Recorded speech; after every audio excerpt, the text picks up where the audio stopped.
Mom, I was too stressed and I threw up. Dad, I don't know why, but I can't eat anything right now. I've been eating and yet I'm still hungry. I feel a migraine coming on right now. Unfortunately, all of these are experiences that either we've gone through or somebody we know has gone through.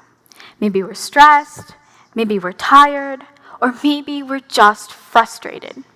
For me, I started experiencing the side effects of stress as I became a teenager. Hi, my name is Aashna Shah, and I'm a junior at Valencia High School.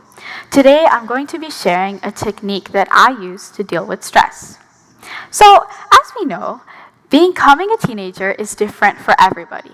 And for me, if I had to describe my transition into being a teenager in middle school with just one word, it would be COVID. I was in 6th grade when we first entered lockdown, and I spent my whole 7th grade year learning through Zoom and later our hybrid Zoom and in-person learning model. And with this isolation, unfortunately, came a lot of me time. Now, don't get me wrong, I love my me time.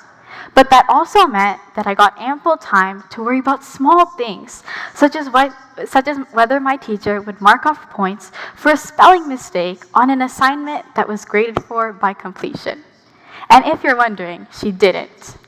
Soon enough, every test started to feel like a looming threat, and there were times I would wake up and realize that I'd been dreaming about math problems that could pop up on that day's test, or maybe vocab words that I'd been learning. However, over time, we moved back to an in-person format and things started to go back to normal. I entered high school and gradually I became busier with my studies. And what's a common side effect of that? Often a not-so-ideal sleep schedule coupled with stress. Many high schoolers find themselves having to stay up later than they would like to, and maybe they're like me, and if they're stressed enough, they worry about their studies in their sleep. And sometimes, no matter how hard we try, it gets exhausting trying to balance everything, our studies and our sleep, and give ourselves time to relax. And something that has really helped me over time has been Yoga Nidra. Yoga Nidra, or yogic sleep, is a tantric relaxation technique. The goal of Yoga Nidra is to reach a state of relaxation that is similar to sleep, yet we can still be aware of our surroundings. I'm sure many of us have faced nights where there are too many things going on in our heads for us to fall asleep. We're in bed, but we fall asleep maybe an hour later. As a result, we wake up the next day disoriented and spend the whole day tired, or maybe worried about something that might happen later in the day. Maybe a test we have to take, or a job interview we have to attend. Regardless of our age, many of us can relate to these situations in some way. But what if I told you that we could increase our mental health simply by dedicating 30 minutes of our day to Yoga Nidra? Studies have shown that Yoga Nidra can be used to reduce stress, anxiety, insomnia, and rebalance hormones in women with menstrual irregularities. So, how does it work? First, we find a guided Yoga Nidra practice that can lead us through our Yoga Nidra session. During the session, the first thing we do is we lay down with our backs against the ground in Shavasana, or corpse pose, on any surface of our choice, such as a yoga mat or a bed.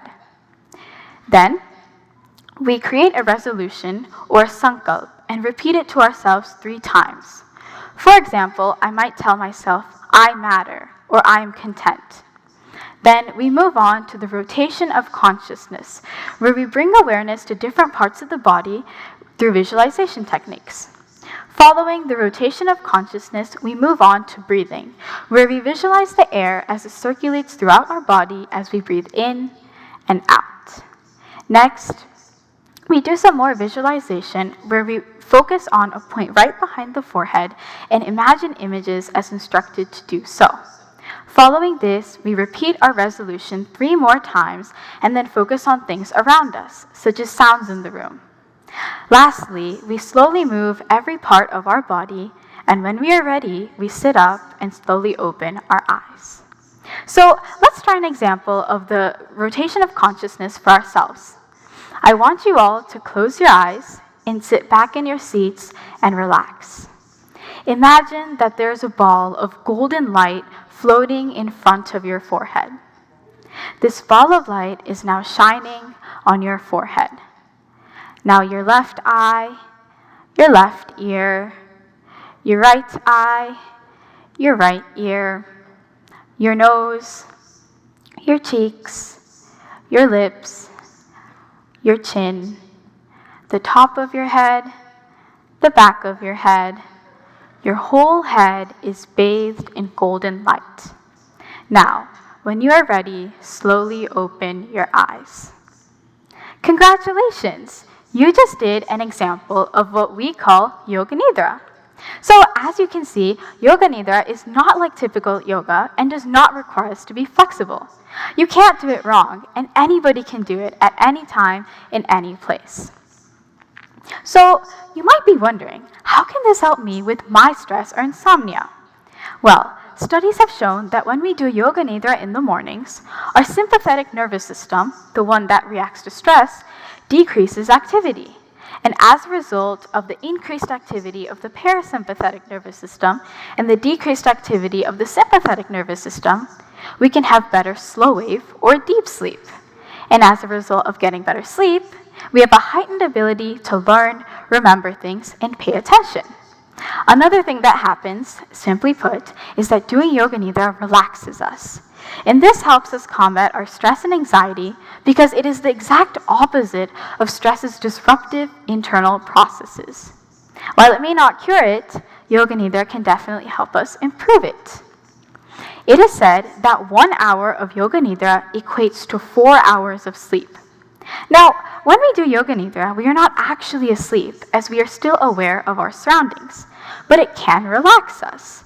And while by no means is Yoga Nidra a replacement for sleep, it can definitely help us sleep better. For me, I noticed that I was more fresh in the mornings and was able to keep my calm more than before. Stressful situations still got to me, but not to the extent that they used to. And there are many other benefits too. For example, one study showed that patients who did Yoga Nidra daily for a period of time that researchers said experienced increases in their hemoglobin levels and total white blood cell count, both of which can increase our immunity. Another study showed that it can decrease stress that is caused as a result of menstrual irregularities and rebalance our hormones. In another study, researchers saw that it can decrease our blood pressure.